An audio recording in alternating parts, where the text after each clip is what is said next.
Vamos a iniciar con una introducción, como lo hemos hecho en cada libro que hemos estudiado de la palabra de Dios, para tener en cuenta el contexto, para tener en cuenta como ese marco histórico y todas las cosas que rodearon al autor, a los hechos que lo llevaron a escribir y a contar lo que narra en su libro, todas las cosas que suceden alrededor de él. Entonces, este gran tema lo he dividido en 4 subtemas.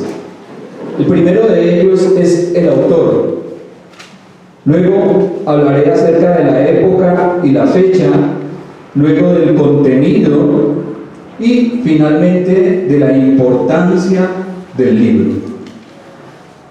Entonces, iniciamos hablando acerca del autor, Daniel, cuyo nombre significa Dios es mi juez.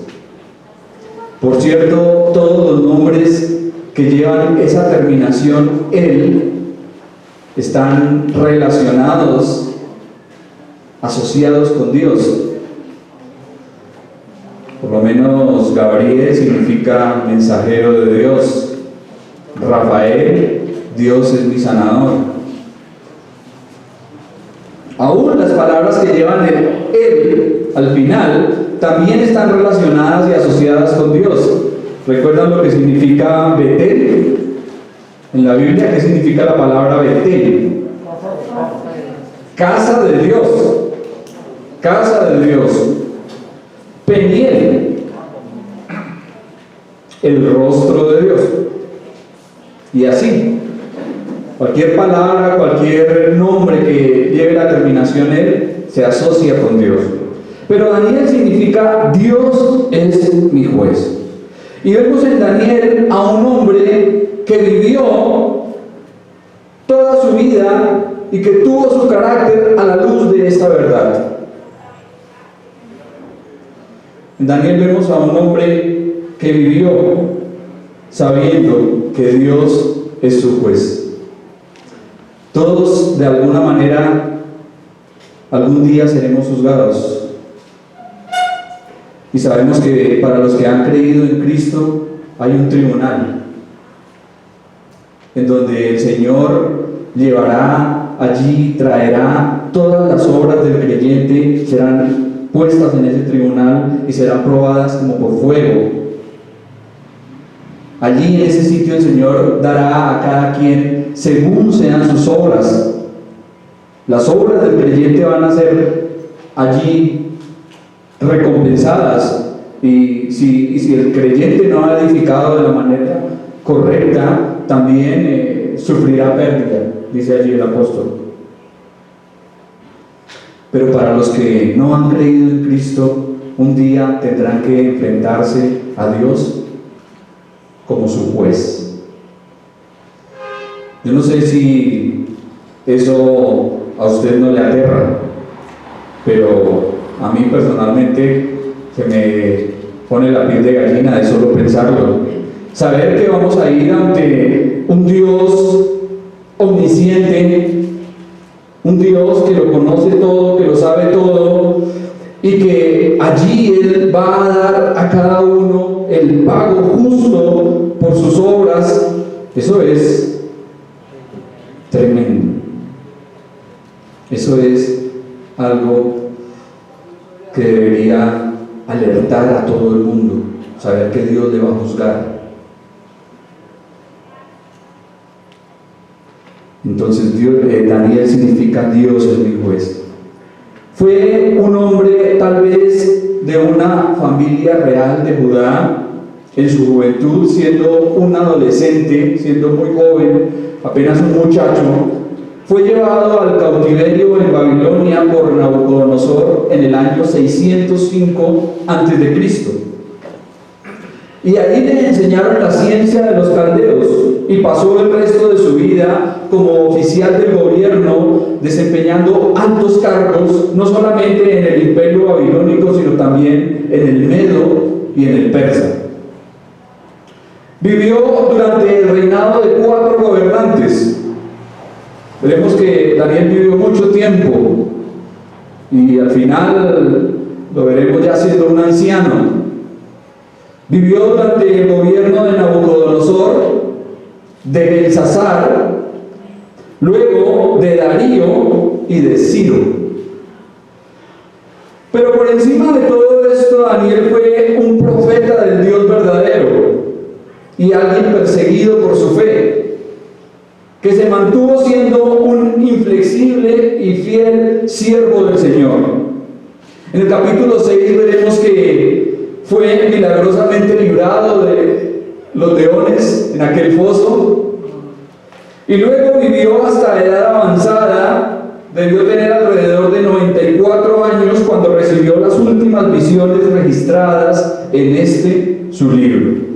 Y digo en su libro porque creo fielmente que Daniel es el autor de este libro, porque nuestro Señor lo cita en Mateo 24:15, cuando dice: por tanto, cuando veáis en el lugar santo la abominación desoladora de que habló el profeta Daniel. Si el Señor lo cita, si el Señor dice que Daniel habló de estos acontecimientos proféticos y futuros, es porque Daniel escribió el libro. Y esto es una prueba más que suficiente para admitir la paternidad literaria. Por otra parte, la evidencia interna del libro nos confirma lo mismo. Y observaremos en capítulo 12, versículo 4, que dice allí: pero tú, Daniel, cierra las palabras y sella el libro hasta el tiempo del fin. Muchos correrán de aquí para allá y la ciencia aumentará. Además, el libro destella las costumbres locales de la antigua Babilonia y Medo-Persa, no las de la Palestina macabea. Los críticos que ha tenido este libro de Daniel dicen que no fue escrito en la fecha que se data, sino que fue escrito mucho tiempo después, cuando ya los acontecimientos habían sucedido, y que por eso todo se narra con exactitud. Pero pues eso es algo muy bajo y muy vil en contra de la palabra de Dios, declaraciones semejantes, ¿no? Aunque ha habido muchos argumentos y ataques en contra de la autenticidad y la autoría de Daniel, alguien dijo, y me pareció interesante traerlo en esta mañana: de la misma forma que Daniel escapó ileso del foso de los leones, su profecía escapa del foso de los críticos y sale triunfante en las mentes y en los corazones de los creyentes. Qué bonito, ¿no? Dios es mi juez, pero Daniel también significa algo más: el cielo gobierna. Veremos que el gobierno de Dios está por encima del gobierno de los hombres, y que aunque llegan reinos, aunque llegan reyes, unos llegan, otros van y vienen, sin embargo, por encima de todo está el gobierno de Dios. Y veremos que es Dios el que realmente tiene un plan en el futuro de las naciones y en el futuro del mundo, y que ese plan se llevará a cabo conforme Dios lo ha decretado, que su palabra se cumplirá al pie de la letra. Y veremos en este maravilloso estudio, porque este es un estudio fascinante, es un libro extraordinario, de gran peso en el Antiguo Testamento. Veremos que se cumple la profecía con exactitud, se cumplen los años, lo que Dios ha dicho se tiene que cumplir con una exactitud impresionante.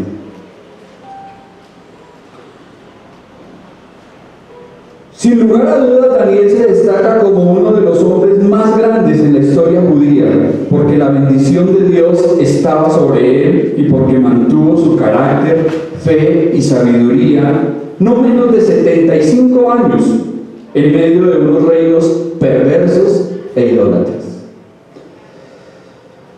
Daniel vivió una vida singularmente piadosa y fructífera, Y veremos también en este estudio que un creyente, un hijo de Dios, puede vivir siendo fiel a Dios aún en las peores circunstancias, aún enfrentando oposición. A Daniel lo persiguieron, lo llevaron, lo metieron en un pozo para que los leones se lo tragaran, y de allí Dios lo libró. Y fue un hombre que se mantuvo fiel hasta el final de sus días. ¿Cuántas veces oraba? 3 veces al día. Y antes abría la ventana, ¿no? Sabiendo que había un decreto de que nadie podía arrodillarse a un Dios distinto, a un Dios que no fuese el Dios babilónico. Pero sin embargo, Daniel abría la ventana y oraba al Dios del cielo, y fue un hombre que se mantuvo fiel hasta el final.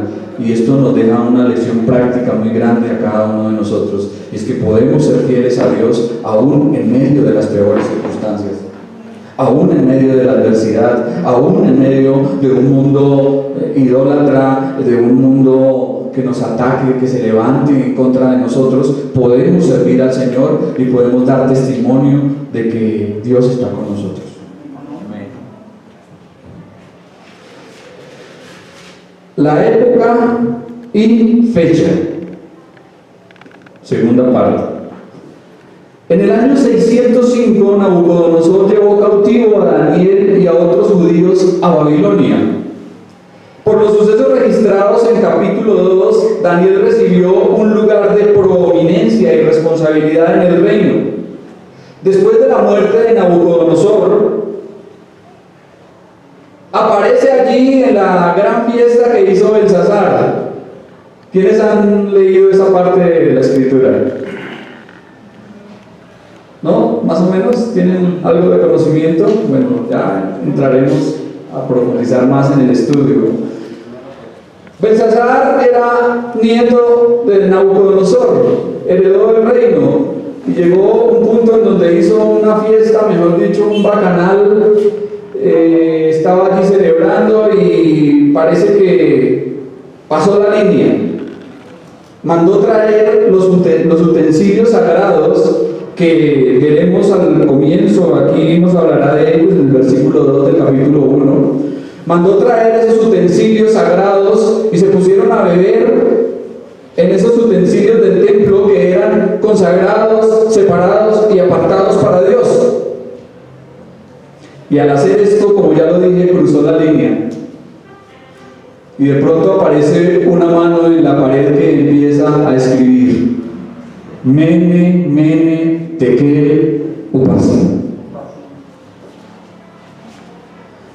Y tal vez la borrachera que tenía Belsasar al ver eso, mejor dicho, quedó pasmado de semejante susto de lo que estaba ocurriendo. Mene, Mene, Tekel, Uparsin. Tu reino ha sido pesado, ha sido quitado de ti, ha sido pesado en balanza y ha sido hallado falto, ha sido quitado de ti y dado a los medos y a los persas. Y mientras Belsasar estaba en esa fiesta, ya Darío el Medo estaba sitiando Babilonia y el imperio estaba próximo a caer.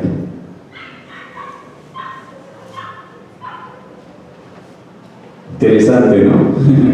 Esto es simplemente una breve de lo que vamos a estar mirando en este estudio de este libro. Luego fue constituido en uno de los 3 presidentes bajo el gobierno de Darío el Medo y vivió hasta el año 3 de Ciro el persa. Su ministerio fue el de testificar con su vida personal y profecías el poder de Dios. Pues aún en el exilio, el pueblo de Israel no había sido abandonado por su Dios. De modo que a Daniel se le reveló muchos detalles referentes al plan de Dios para con la nación de Israel, para con el futuro de Israel.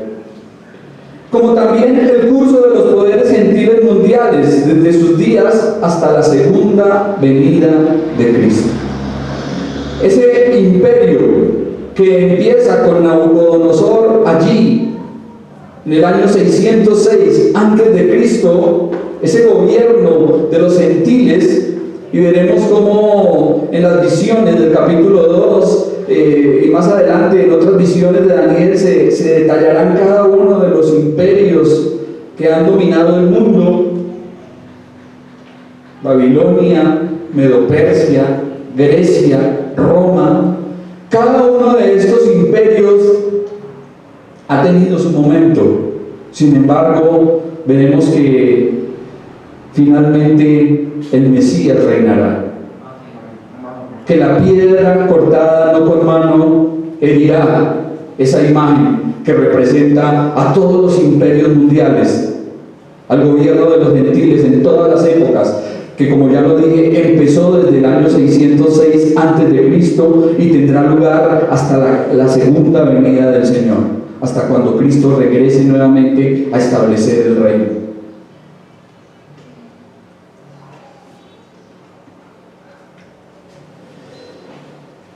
Teniendo en cuenta esto, el libro de Daniel es histórico, porque narra circunstancias sucedidas a él y a sus compañeros en Babilonia, pero es principalmente profético, porque detalla las visiones y profecías que anuncian sucesos importantes referentes a los imperios del mundo y también a la primera venida del Mesías, a su muerte y los acontecimientos que rodearán el regreso del Señor a la tierra, su segunda venida. El profeta Daniel es contemporáneo con otros profetas del Antiguo Testamento, que fueron Ezequiel, Jeremías y Habacuc. Para quienes aceptamos que Dios puede inspirar no solamente las profecías, sino también detalles minuciosos de eventos siglos antes que ocurran, porque Dios es omnisciente y sabe el final de la película. Dios puede mirar desde el cielo y ver desde el principio hasta el final. Para Él no hay nada oculto, Él lo sabe y lo conoce todo. Es como si se desarrollara una película y nosotros vamos en cierta parte. En este momento somos los actores y estamos en cierta parte de esa película, pero Dios ya conoce la película desde el principio hasta el final, porque Él lo sabe todo. Entonces, para nosotros que creemos esto, no hay ningún problema recibir la enseñanza conservadora de que este libro se escribió en el siglo VI antes de Cristo, probablemente alrededor de los años 540 y 530. Y por su parte, dejemos que los liberales sigan creyendo y afirmando que Daniel no pudo haber hecho estas predicciones, puesto que fueron cumplidas con una exactitud impresionante. Dejemos que los liberales sigan creyendo y pensando que las cosas fueron escritas después de ocurridos los hechos. Por parte nuestra, creamos en que el libro de Daniel es un libro profético y que todo lo que está registrado aquí es porque hace parte del plan de Dios, del plan eterno de Dios para las naciones, para el mundo, para Israel y con respecto al reino de Cristo.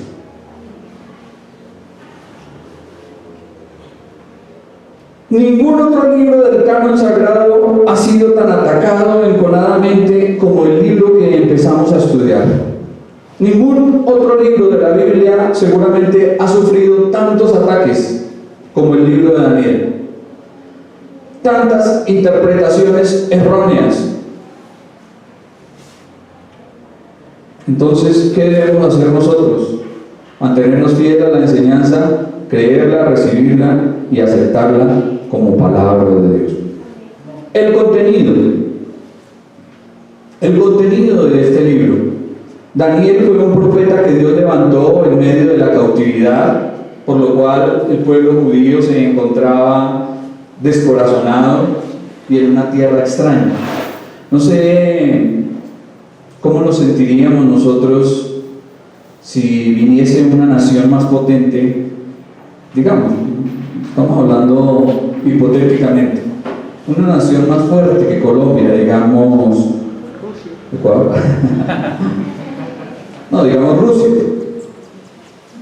y viniese y se apoderase, destruyese y tomase todos los recursos de Colombia y llevase a algunos de los colombianos como cautivos a vivir a Rusia. ¿Cómo nos sentiríamos nosotros en ese lugar, después de ser arrancados de nuestra patria, después de estar en un lugar que no es el nuestro, en una cultura diferente, en un idioma diferente, con unas costumbres diferentes? ¿Cómo nos sentiríamos? ¿Cómo se sentirían los judíos al ver a Jerusalén desolada, al ver a Israel cautivo? Seguramente había tristeza, ¿no es cierto? Y en ese contexto se desarrollará este libro. Sin embargo, el mensaje principal de este libro es que Dios es soberano sobre la historia pasada, presente y futura. ¿Qué significa que Dios es soberano? Cuando hablamos de la soberanía de Dios, ¿qué decimos? Que Dios hace lo que quiere, cuando quiere, como quiere y con quien quiere. Que Dios obra como a Él le place y que Él no tiene que rendir cuentas a nadie, porque es Dios. Y eso lo veremos también en este libro. En este estudio veremos historia, pero también importantes profecías que presentan el plan divino tanto para las naciones gentiles como para Israel. El profeta comienza con un breve bosquejo de su propia vida tras haber sido llevado cautivo a Babilonia por Nabucodonosor, por quien fue separado para una preparación especial. Parece que los jóvenes más, no solamente preparados, sino también que venían de mejores familias y los más apuestos y los más, digámoslo, ¿cómo podríamos llamarle? Los más avispados, eran tomados, según la costumbre de estos reyes que cautivaban un pueblo. Eran tomados esos jóvenes y eran enseñados para que sirviesen al imperio. Y entre ellos estaba Daniel y sus amigos, Misael, Ananías y Azarías, a quienes se les daría un nuevo nombre, ¿no? Más adelante no se llamaría Daniel, Misael, Ananías y Azarías, sino que se llamarían Belsasar, Sadrach, Mesach y Abednego. Allí en Babilonia se les cambió el nombre.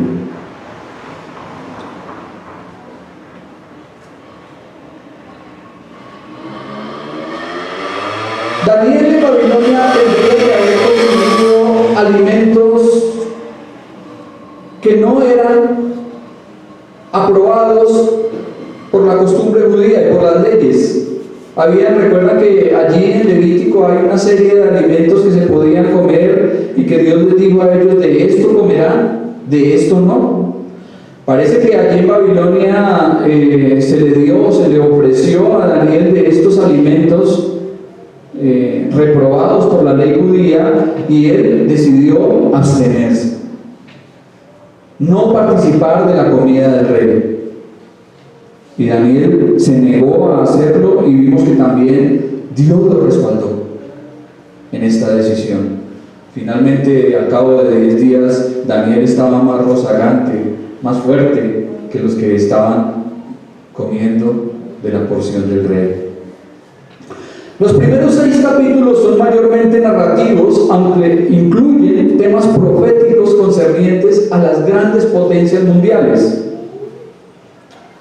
Veremos que en los primeros capítulos Daniel interpreta el sueño de otros, mientras que en los últimos 6 capítulos veremos que son mayormente proféticos, y en ellos Daniel recibe visiones respecto mirando al futuro de su pueblo. Entonces, en los primeros 6 capítulos, él interpreta sueños y visiones de otros tocantes a los gentiles, y en los siguientes, son 12 capítulos que estaremos estudiando. En los siguientes capítulos veremos que Daniel tiene visiones con relación a su propio pueblo, con relación a Israel. En Daniel encontraremos un registro que nos muestra que los planes del hombre son diametralmente opuestos a los de Dios. El hombre piensa una cosa, el hombre planea, el hombre dice voy a hacer, voy a deshacer, como aquel hombre que dijo voy a quitar esta bodega y voy a colocar una más grande y la voy a llenar de grano y voy a comer y voy a decir a mi alma satisfazte. Y el hombre piensa una cosa, pero Dios dispone otra. Dios dispone otra. Y veremos que en este libro Dios nos mostrará que Él es el que tiene el control de todas las cosas, que Él es soberano, y que los planes del hombre muchas veces van en contra de sus planes.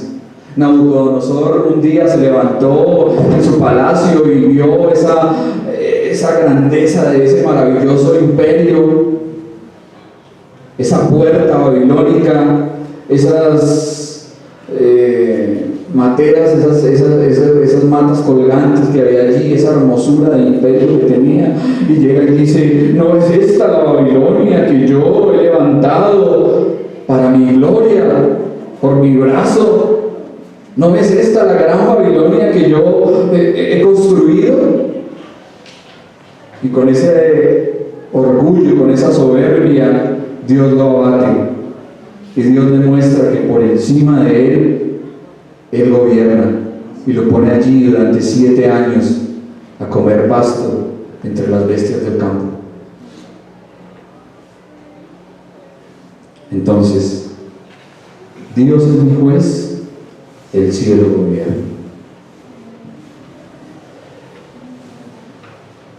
La liberación milagrosa de aquellos judíos que se negaron a hacer adoración a esa imagen que levantó Nabucodonosor es un testimonio para los que habían rechazado al Dios verdadero. Así Daniel demuestra que los planes de los hombres no frustran, no coartan, ni socavan los planes de Dios. Por encima de lo que los hombres piensen, por encima de lo que los hombres quieran, de lo que planeen, por potentes y por grandes que sean, por poderosos. En este momento seguramente hay naciones más potentes que otras, y esos primeros mandatarios están diciendo: voy a hacer, voy a tomar, compraré más armas, aumentaré mis ejércitos.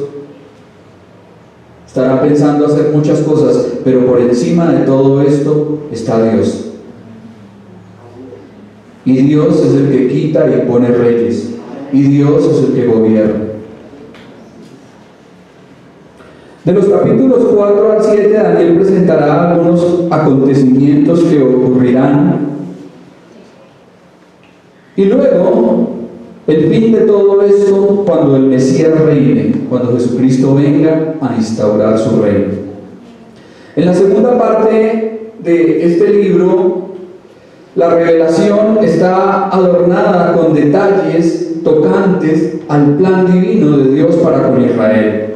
Dios cumplirá sus promesas hechas a Abraham, Isaac y Jacob.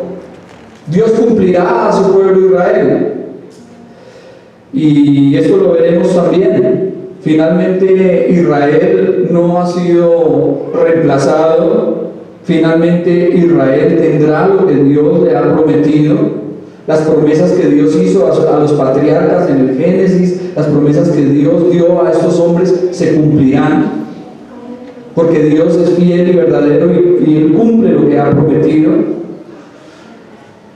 Y también veremos doctrinas en este libro como la separación personal, la intervención de los ángeles, la resurrección, el anticristo, sin mencionar muchas otras que iremos aclarando a lo largo de este estudio para ponerlas por obra y aplicarlas al máximo posible. Daniel es al Antiguo Testamento lo que el libro de Apocalipsis es al Nuevo. Y no podemos entender a plenitud un libro sin el otro. Entonces, por eso es tan importante este estudio, mis hermanos. Por eso es tan importante que entendamos lo que Dios nos habla a través de este libro. Proféticamente, Daniel trata del tiempo de los gentiles. Como ya lo dije, periodo que empezó en el año 606 a.C. Ahora, debo aclarar que antes de Cristo los años no iban en ascendencia, sino en descendencia. Entonces, después del año 606, ¿qué año vino? 607 no, 605. Después del 605, 604, y los años iban en ascendencia hasta llegar el año 0. Llega el año 0 y empieza 1, 2, 3, 4, hasta el día de hoy. Este libro prueba que hay un Dios en los cielos y que el Altísimo tiene el dominio en el reino de los hombres, que el cielo gobierna. Dios puede derrotar a las naciones más fuertes y poderosas y aún entregarlas en manos de sus enemigos. Y finalmente, la importancia del libro es el cuarto subtema en esta introducción. La importancia de este libro. Nadie que haya estudiado reverentemente el libro de Daniel en el contexto completo de las Escrituras puede negar su crucial contribución a la revelación profética de Dios. Con frecuencia nuestro Señor hablaba de sí mismo como el Hijo del Hombre. Lo hemos visto en los Evangelios. Jesús se refería a sí mismo como el Hijo del Hombre, y aquí Daniel nos lo presentará como el Hijo del Hombre. También nos hablará del reino de los cielos. Y es lo mismo que vemos en los Evangelios. Constantemente nuestro Señor estaba hablando acerca de el reino de los cielos. Las parábolas que encontramos en el Evangelio según Mateo nos hablan de las parábolas del reino de los cielos. Entonces el reino de los cielos es semejante a... Y viene la parábola. Anticipando su segunda venida a la tierra, se refirió a la gran tribulación, cual no la ha habido desde el principio del mundo hasta ahora, y la abominación desoladora que estará en el templo. A Daniel le fue revelado el futuro de Israel, no el de la iglesia como tal, por lo cual el enfoque premilenial de la profecía mesiánica es correcto. Creemos que Israel es uno y la iglesia es otro. No podemos, como hacen algunos grupos por ahí, confundir estos dos términos, que son distintos. Hermano, ¿me regalas la primera imagen, la del cuadro?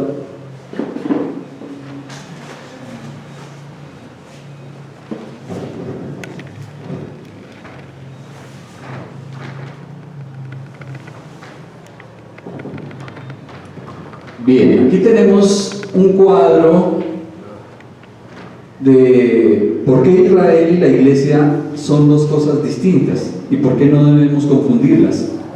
Bien, primero, Israel es un nacimiento físico. ¿Por qué? Porque para pertenecer a la nación de Israel, ¿qué tiene uno que hacer? Nacer en Israel. Como para ser colombiano, tenemos que nacer en Colombia. Entonces, para ser judío se necesita nacer en Israel, y para pertenecer a la iglesia se necesita un nacimiento espiritual, algo totalmente distinto. A Israel se le ordenó la circuncisión circuncisión de la carne. A la iglesia, la circuncisión del corazón. Cosas distintas. La promesa de Israel es herencia de la tierra, mientras que las promesas para la iglesia son herencias del cielo. A Israel se le han prometido tierras aquí, en este mundo, pero las promesas de la iglesia son celestiales, como lo veíamos en el estudio de la epístola a los Efesios, y se encuentran en los lugares celestiales en Cristo Jesús. El gobierno. Israel estaba en la monarquía davídica, sacerdotes, entidad nacional, culto en el templo, sacrificio de animales. Mientras que para la iglesia el gobierno ha sido de apóstoles, que fueron los que pusieron los fundamentos, pastores, cuerpo de Cristo, culto descentralizado, cena del Señor. Mientras que en el Antiguo Testamento para Israel el culto estaba centralizado en el templo, hoy en día la iglesia se puede reunir en cualquier parte. No necesitamos ir a un templo. La iglesia del Señor se puede reunir en cualquier parte del mundo.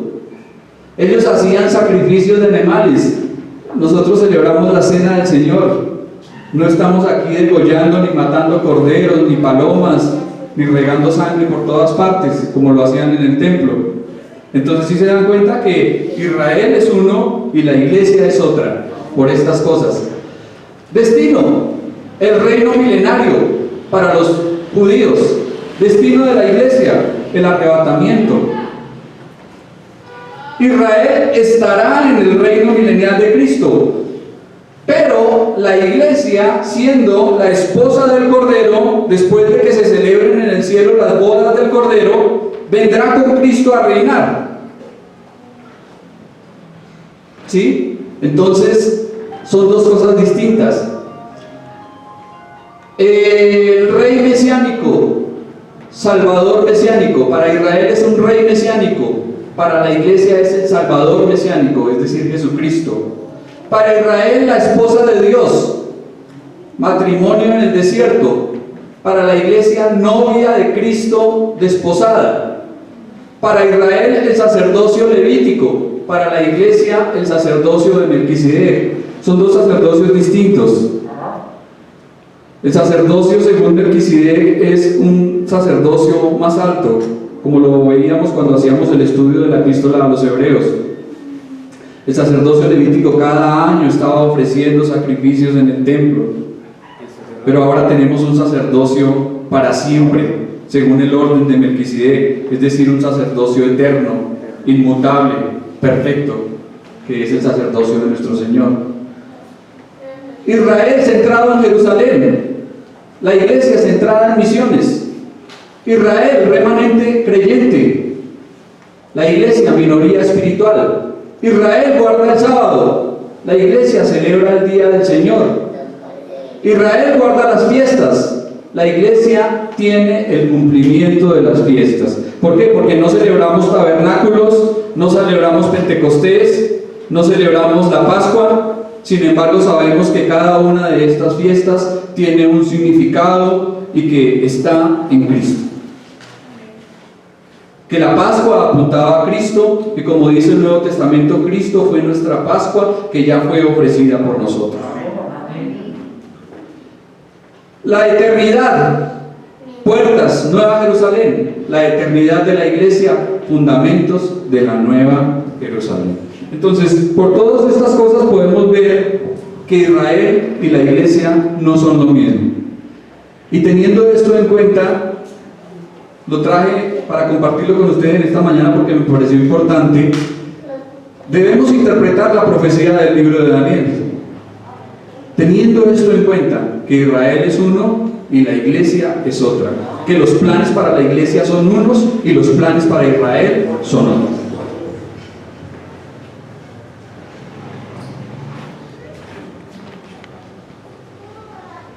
Bien, continuamos. Podemos ahora sí prender la luz. Gracias.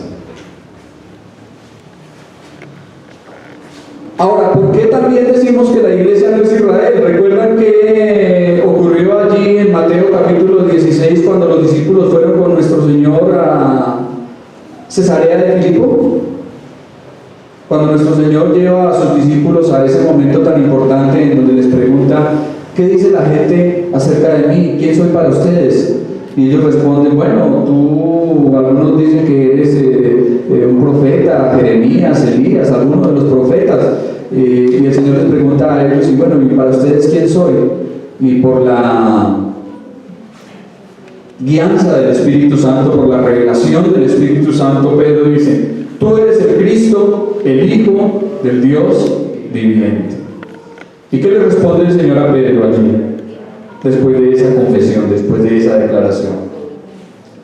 Yo también te digo que tú eres Simón, hijo de Jonás, que lo que has dicho no te lo ha revelado ni carne ni sangre, sino mi Padre que está en los cielos. Y sobre esta roca, es decir, sobre lo que acabas de decir, de que yo soy el Cristo, el Hijo del Dios viviente, edificaré mi iglesia. Edificaré mi iglesia. ¿Cómo aparece el tiempo del verbo allí? ¿En qué tiempo? Futuro. ¿Por qué? Porque la iglesia no había sido edificada antes. Porque la iglesia fue edificada en Pentecostés. Porque no hay iglesia en el Antiguo Testamento. No hay iglesia en el Antiguo Testamento. Entonces, por eso debemos hacer esa claridad y esa salvedad para que no confundamos las cosas.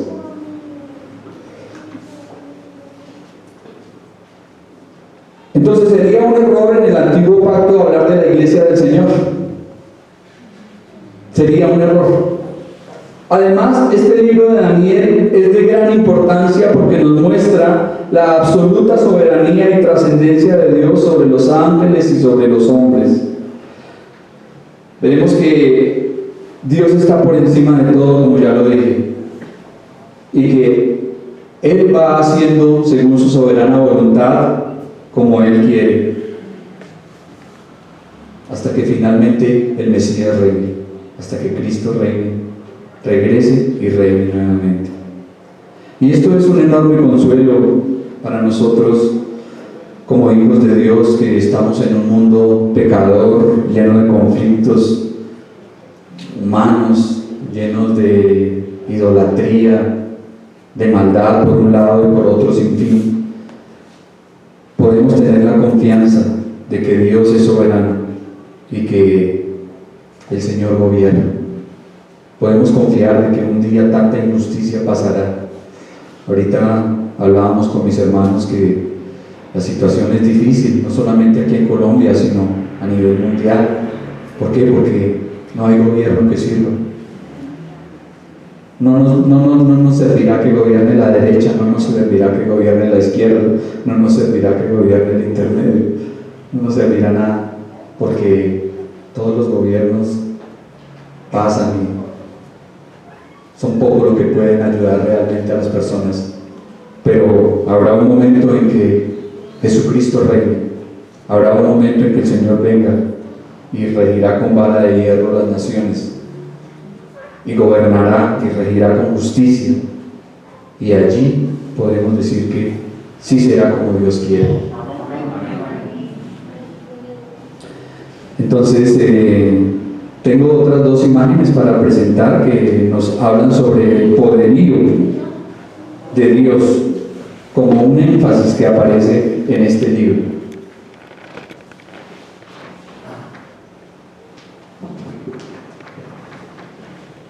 Daniel, el poder de Dios sobre la historia.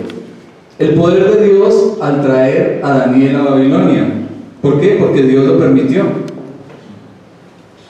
Porque Dios permitió que un rey pagano como Nabucodonosor sitiara Jerusalén y cautivara a Daniel y lo llevara a Babilonia.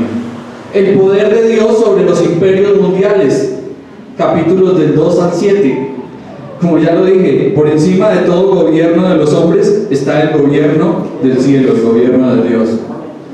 El sueño de Nabucodonosor de la gran estatua, capítulo 2. El poder de Dios sobre 4 imperios mundiales. La imagen de oro de Nabucodonosor, capítulo 3. El poder de Dios preserva a los amigos de Daniel en el horno de fuego. El sueño de Nabucodonosor de un árbol, capítulo 4. El poder de Dios humilla al orgulloso Nabucodonosor.